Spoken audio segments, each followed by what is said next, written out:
Ready?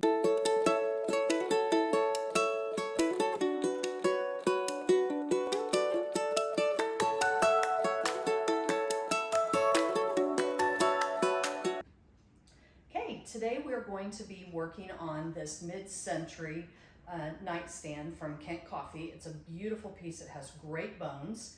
And we decided that we were going to two-tone this. We're going to be staining the top, and then we've got our painted base. We decided to paint the base in Mora, and then we'll be using a very, very watered down version of grain sack in order to stain the top. And if you look, this is Mora and this is grain sack, and they coordinate beautifully. So we decided to use those two colors. For the base, we did go ahead and add a little bit of our milk grip, which is our bonding agent, because we did not want this piece to be chippy. We wanted it to be just nice, beautiful, and solid. Okay. Once we complete the top, then we'll come back and we will use our white wax, which is our milk wax in white, and that will be applied to both the top and the base. So let's get started on the top. So we've pre-mixed our milk paint with water, and we did a 4 parts water to 1 part milk paint ratio in order to get the proper consistency to use as a stain. So we're going to come in and we're going to apply probably multiple coats because we don't want to start out too thick and have it take on too much color right up front. So we want kind of a whitewash stained effect.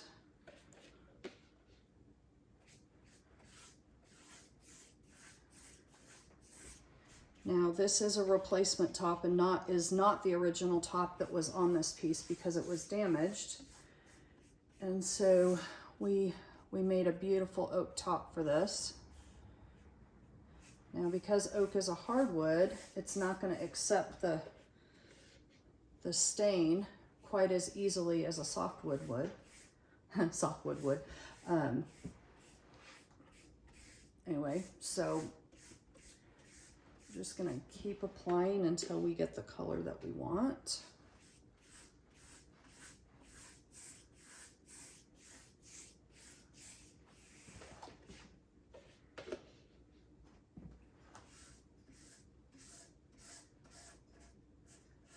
And I think at this ratio, it'll probably be 2 coats.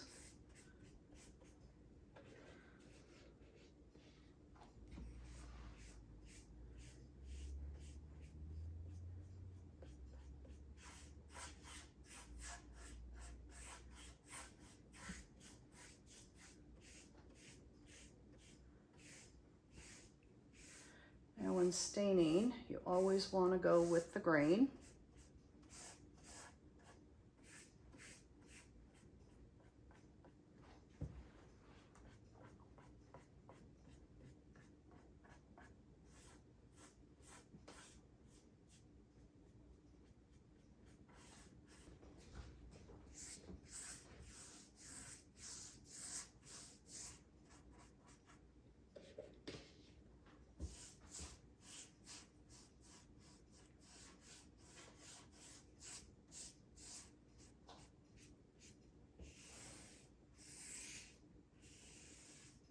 So that you don't see the lines, you always want to do long strokes.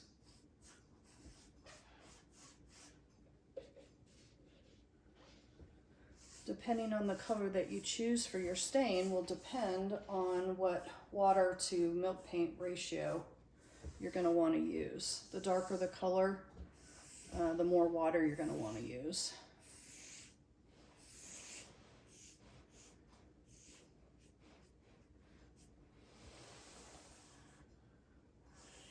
Get all of it on. Make sure you get your end grain really good.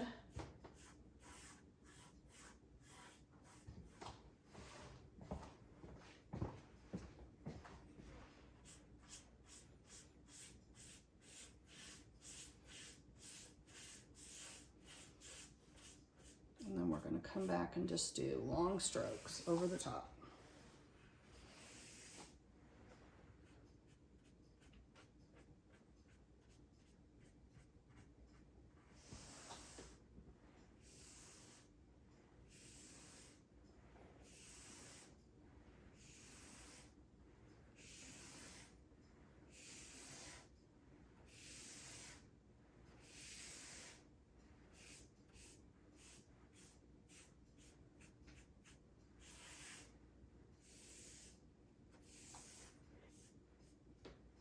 All right, now all we have to do is let this dry, and we'll see if we need to have an additional coat, and then we will finish it up with our white wax.